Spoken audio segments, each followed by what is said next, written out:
পার্বত্য চট্টগ্রাম আর মায়ানমারকে নিয়ে আলাদা খ্রিস্টান রাষ্ট্র বানানোর ষড়যন্ত্র চলতেছে। এই ওয়াদি তো গত 20 বছর ধরে করে আছে। পার্বত্য চট্টগ্রাম খ্রিস্টান রাষ্ট্র হয়ে যাবো, এই ওয়াজ করি নাই। আলেম ওলামাদের কাছে, এই দেশের আলেম ওলামারা, এই দেশের বয়ানরা এবং আলহামদুলিল্লাহ মিডিয়ার সুবাদে সব বয়ানে আছে। আমি প্রত্যেকটা ধরে ধরে ডকুমেন্ট নিয়ে নিয়ে বলছি না, সেনা সদরের সতর্কবাণী, পার্বত্য চট্টগ্রাম যেন পূর্ব তিমুর বা দক্ষিণ সুদান না হয়।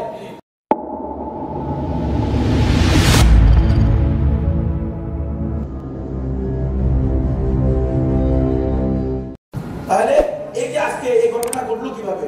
মুসলমান নারীকে, এটা হিন্দুত্ববাদীরা একটা প্ল্যান করছে, তাদের একটা বিশাল প্ল্যান যে মুসলিম নারীদেরকে, মুসলিম যুবকদেরকে, যুবতী এবং যুবকদেরকে তারা প্রেমের ফাঁদে ফেলে কি করে দিবে? ঈমান থেকে, ইসলাম থেকে বঞ্চিত করবে। এটাকে তারা বলতেছে এই ভাগোয়া লাভ ট্র্যাপ, ভাগোয়া লাভ ট্র্যাপ। বাংলায় বলতেছে এটার নাম হলো গেরুয়া প্রেমের ফাঁদ, গেরুয়া প্রেমের ফাঁদ। মুসলমান সতর্ক হন, সাবধান হন। ও আমার পর্দারের মা বোনেরা, নিজেকে চিনুন, আল্লাহকে মানুন, আল্লাহর বিধানকে আঁকড়িয়ে ধরুন, অন্যথায় নিজেকেও চিনবেন না, আল্লাহকেও হারাবেন। খাসিরাত দুনিয়া ওয়াল আখিরাহ, দুনিয়াও শেষ, আখিরাতও শেষ। সেই মেয়ে আল্লাহ মাফুর বলতে আসলে ওই পরিবার বংশ, এগুলো তো কোন ধ্বংস, এগুলো হলো ধ্বংস। কি হ্যাঁ, আর গায়রত নাই। মুসলমানের ঘরে হিন্দুর জায়গা দিছে। আর এটা মুসলমানের কাছে তো গায়রত থাকলে মুসলমানের বাড়িও তো হিন্দুর কাছে কি দেওয়ার কথা না, ভাড়া দেওয়ার কথা না, ভাড়া দেবো না, খালি বলে দাও। কারণ আমি যখন একজন হিন্দুকে আমার বাড়িতে কি দেবো, ভাড়া দেবো, এখানে এসে পূজা করবো, করবো কি করবো? আল্লাহর সাথে শিরিক করবো, আল্লাহর সাথে নাফরমানি করবো, হ্যাঁ, অবৈধ কাজ করবো, বেপরদা করবো, বেহায়াপনা করবো।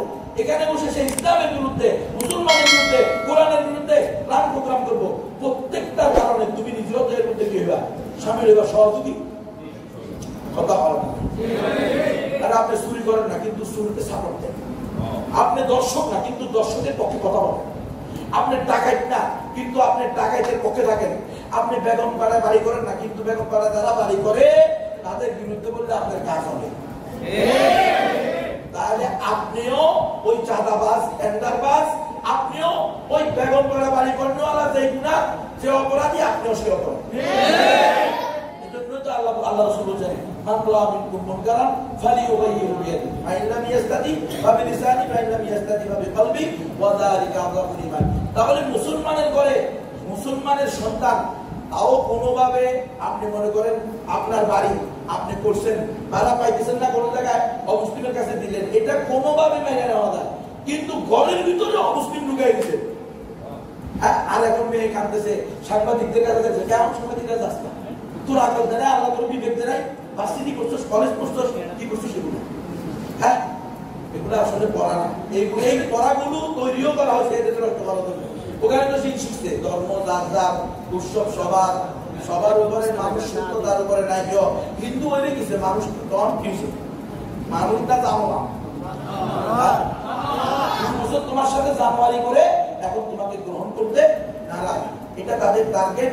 মুসলিম নারীদেরকে এভাবে প্রেমের ফাঁদে ফেলে গেরুয়া প্রেমের ফাঁদ। বুঝতে পারেন এটার নাম কি? গেরুয়া প্রেমের ফাঁদ। কথা বুঝতেছেন? এই গেরুয়া প্রেমের ফাঁদে ফেলে মুসলিম নারীদেরকে প্রথমে এই হয়তো বিয়ে করবে, বিয়ে করে এখন তাকে চাপ দিবে, তুমি এই মুহূর্তে হিন্দু হইতে হবে, তাহলে তোমার সাথে আমার থাকা সম্ভব না। এখন এই সমাজে আমরা তো আসলে সবচেয়ে বড় সমস্যা যেটা, আমরা তো মনে করছি আমরা বড় শিক্ষিত, আসলে আমরা সবচেয়ে বড় জাহেল রয়ে গেছি। এটা আমাদের খবর নাই। নাহলে মুসলমানের মেয়ে, একটা মেয়ে কলেজে পড়ে, ভার্সিটিতে পড়ে, সে কিভাবে হিন্দুকে ভালোবাসতে পারে, খ্রিস্টানকে ভালোবাসতে পারে? সে তো বক্তব্যেই জানার কথা।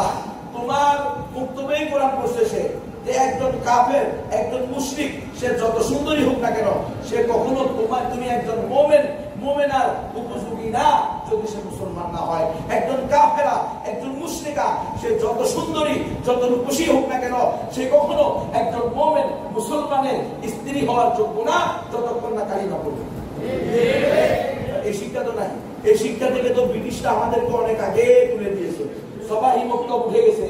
হ্যাঁ, হকপন্থী উলামায়ে কেরামকে কাঠমোল্লা, ফরাজ্জা মোল্লা, আশামস, আলবদর, রাজাকার, জঙ্গি, সন্ত্রাসী সব ট্যাগ লাগাইয়া জাতির মধ্যে কি ঢুকাইয়া দিছে?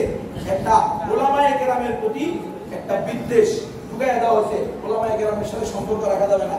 এই আলেমরা কি সন্ত্রাসী হইতে পারে কোনোদিন? না। তাহলে এবার সব আলেম সন্ত্রাসী মামলা খাইল, সব আলেমকে সন্ত্রাসী মামলা দেওয়া হচ্ছে, জঙ্গি মামলা, রাষ্ট্রদ্রোহী মামলা। আমরা বলে রাষ্ট্রদ্রোহী, হায় হায় হায়, হ্যাঁ আমরা রাষ্ট্রদ্রোহী। আমরা হিন্দু, বৌদ্ধ, খ্রিস্টান, ইহুদি সবাইকে নিয়ে জান্নাতে দেওয়ার চেষ্টা করি, ঠিক না?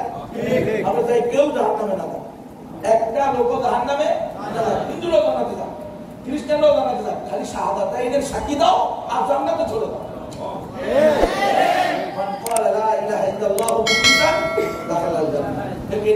সাথে যে কালিমা পড়বে সে কোথায় যাবে? আর আমাদেরকে বলে সাম্প্রদায়িক উস্কানিরা। কেন সাম্প্রদায়িক উস্কানিরা হইলাম না? সব সম্প্রদায়ের লোকের জান্নাতে যাওয়ার জন্য চেষ্টা করবে, মাথার কাম প্রায় হইতেছে। হ্যাঁ, সে একই কথা বলে যাচ্ছি, দেশ আমার রাষ্ট্রই বলো, ও আপনার রাষ্ট্রদ্রোহী। এখনকার প্রধানমন্ত্রী কয় যে পার্বত্য চট্টগ্রাম আর মায়ানমারকে নিয়ে আলাদা খ্রিস্টান রাষ্ট্র বানানোর ষড়যন্ত্র চলতেছে। এই ওয়াদি তো গত 20 বছর ধরে করে আছে। পার্বত্য চট্টগ্রাম খ্রিস্টান রাষ্ট্র হয়ে যাবো, এই ওয়াজ করি নাই। আলেম ওলামাদের কাছে, এই দেশের আলেম ওলামারা, এই দেশের বয়ানরা এখন আলহামদুলিল্লাহ মিডিয়ার সুবাদে সব বয়ানে আছে। আমি প্রত্যেকটা ধরে ধরে ডকুমেন্ট নিয়ে নিয়ে বলছি না, সেনা সদরের সতর্কবাণী, পার্বত্য চট্টগ্রাম যেন পূর্ব তিমুর বা দক্ষিণ সুদান না হয়। এই ওয়াজ করছি। এই দেশের আমাকে সেনাবাহিনীর এক লোক বলছে, খাগড়াছড়ির ব্রিগেডিয়ার, মনে নাই তার নাম, কিছু মনে নেই, সে আমাদের বলছে যে হুজুর, এই বাংলাদেশের অংশ যদি পার্বত্য চট্টগ্রামকে রাখতে হয়, বাংলাদেশের স্বাধীনতাকে যদি কি করতে হয়, অক্ষুণ্ণ রাখতে হয়, তাহলে একটাই রাস্তা, আপনারা যে কাজ করতেছেন, অমুসলিমদেরকে দাওয়াত দিয়ে মুসলমানদের সাথে ক্রস মিটিং করে দেন।